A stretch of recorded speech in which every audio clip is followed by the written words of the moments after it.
تہجد کا مکمل طریقہ ہے محمدی اور اس کی فضیلت تو جگہ جگہ قرآن میں اللہ نے اہل ایمان کی نشانی بیان کی ہے.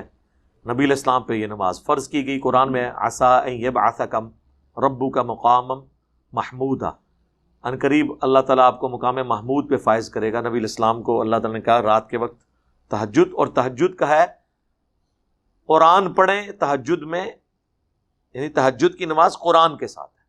تہجد کے نفل اس لیے نہیں ہے کہ وہ 8 کی گنتی آپ نے پوری کرنی ہے. نبی علیہ السلام پورا سال پڑھتے تھے، ہمارے لیے صرف رمضان میں وہ رکھ دیے گئے، جسے ہم تراویح بھی کہتے ہیں، قیام اللیل بھی کہتے ہیں، تہجد بھی کہتے ہیں. اور نبی علیہ السلام نے تینوں طریقے سے پڑھے ہیں، عشاء کے فوراً ساتھ بھی، آخری پیر اٹھ کے بھی، درمیانی رات میں بھی. تراویح بھی اسی طریقے سے، اور جہرن بھی پڑھی، سرن بھی پڑھے یہ نوافل. تہجد کا مقصد یہ نہیں ہے کہ آپ نے 8 کی گنتی پوری کرنی. تہجد کا پیورلی تعلق قرآن پڑھنے کے ساتھ ہے. وہ آپ پڑھ کوئی نہیں رہے، اس لیے کہ زبانی آتا نہیں، آتا بھی ہو ترجمہ نہیں آتا.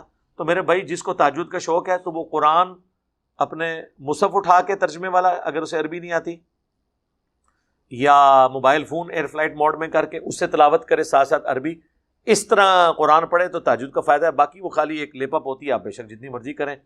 وہ 2 رکعتیں کم از کم ہے، زیادہ زیادہ 8 ہیں. عشاء کے فوراً بعد بھی پڑھ سکتے ہیں، آدھی رات کو بھی، آخری رات میں بھی.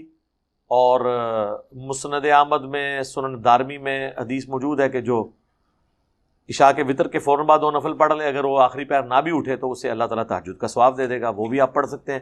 صحیح مسلم میں ہے کہ نبی علیہ السلام ہمیشہ 2 رکعت پڑھتے تھے وتر کی نماز کے بعد. اس پہ الگ سے ویڈیو بھی ہے.